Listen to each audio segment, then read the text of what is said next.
Joss, G-O-S-S.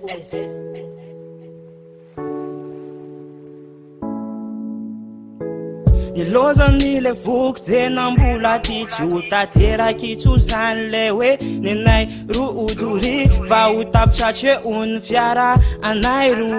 ankehitriny izy tô lasa niova fo ny fitiavako rehetra efa nomeko azy tsy haiko ndray hoe aiza izy noa de hitady nefa izy le mampikoatramizay ka hatramizao tsy napotsiko hoe izy de avita andahoay lay fitiavanay ro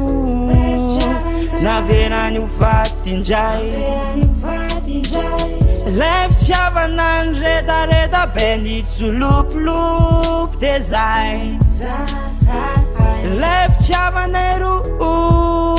navelany ho tapitra tsy ho tanteraky tsony zany le hoe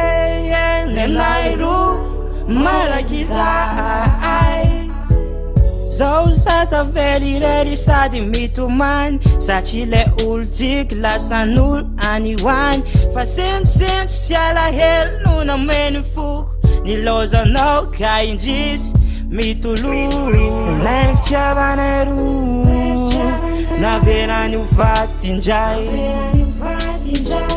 lay fitiavana ny retareta be ny tsolopolopy de zay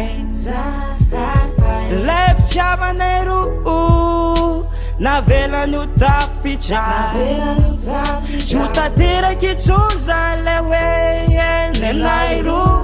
malaky zay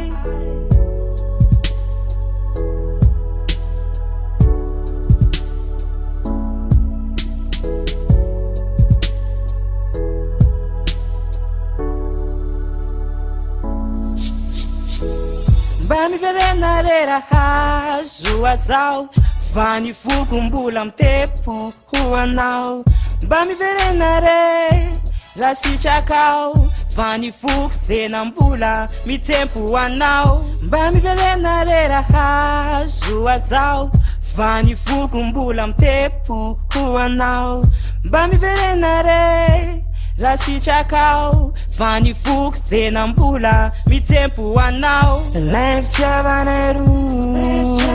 naverany ho faty indray